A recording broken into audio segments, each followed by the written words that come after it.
No one has to be able to eat and run like a firefighter, but a fast-paced life is no reason not to eat healthy. So now there's the Healthy Firehouse Cookbook. Its author is a 14-year New York Fire Department veteran and Cosmopolitan Bachelor of the Month, Joseph Bonanno Jr. He's here to show us something healthy and delicious. Well, congratulations on both fronts. Thank you. Good morning, Paula. Nice How are you to today? see you. Thank Standing you. with one of New York's finest this morning. So Okay. you must be taking so much grief from your colleagues. Yes, I'm sure no more they're all hamburgers, no more nachos. Yeah, no and I'm sure they're all watching right now, waiting for me to get back to the firehouse. Yeah, but it's a good idea for them to start eating healthy because we have the toughest physical job there is. So it's so important that we're in great shape, and that's why I started this whole trend towards healthy eating in firehouses, and I've seen it across the country. So what have you had to give up? A lot of the pie and ice cream and a lot of the meatloafs that are this big, so we scale them down a little bit, make them over a grill so the fat gets drained off, stuff like that. And chicken's very popular? Chicken is very popular, and you know what's also very popular is rice, because it keeps the cost of our meal down. It's good carbohydrate, that's our fuel for firefighting, and has no fat, sodium, cholesterol in it, so it's a protein and carbohydrate-based meals. And we're going to make a filling that you would put inside a chicken breast. Right, right. So we have some mushrooms here. And what do you have in the pan right now? Just a little bit of olive oil so it doesn't stick. All just right. maybe a tablespoon. Okay. Okay, and then what we're going to do is put a 2 tablespoons of sherry. That's about 2 tablespoons in there. It smells great.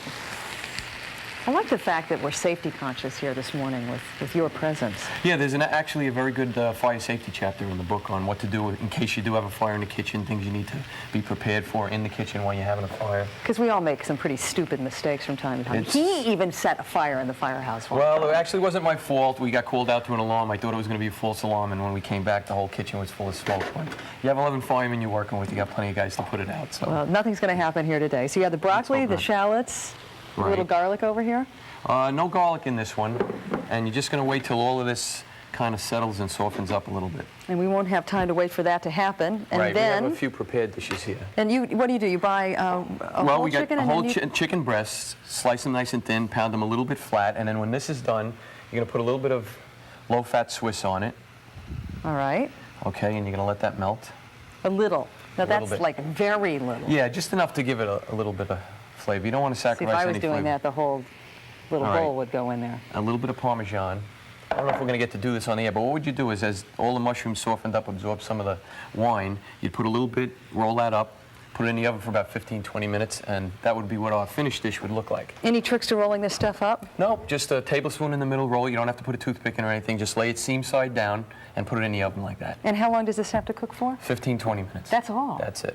And like I said, we serve it over a nice bed of rice, and you got yourself a nice meal there. So on average, how long would most of the recipes take in your book? Because you guys are really on the go. You never know when you're going to be called. Most of them are pretty fast. And actually, the soup, stew, and chili chapter is the best because that's the best because it's a one-pot deal. We can go out, reheat it when we get back. So we like to keep things all in one pot. And we want to move on down here to the dessert corner. What did you make here? Okay, that's a low-fat carrot cake that I won the 1993 Fire Department Bake-Off with. This does not look so low-fat. What's in this? We used prune puree in it to substitute for the oil. Oh, it's great. What else is in it? It's moist.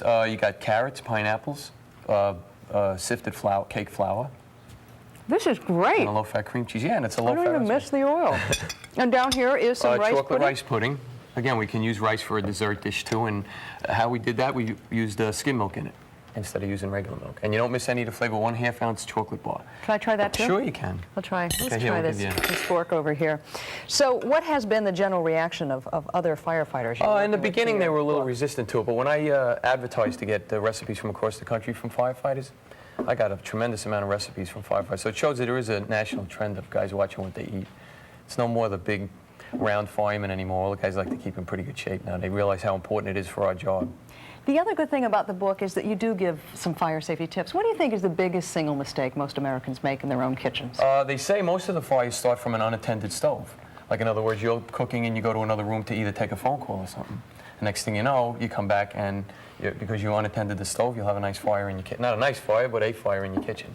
And I'm also surprised how few people have fire extinguishers in their home. Most people don't have a fire extinguisher in their kitchen. And most of the time, you can handle it yourself. Another big mistake a lot of people make is they don't call the fire department right away. Like, they think it's something they can handle themselves. Meanwhile, they delay 4 to 5 minutes until they call us.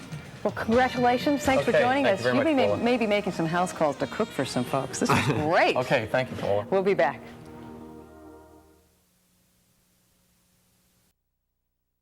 Warning! Watch this and you will be fired.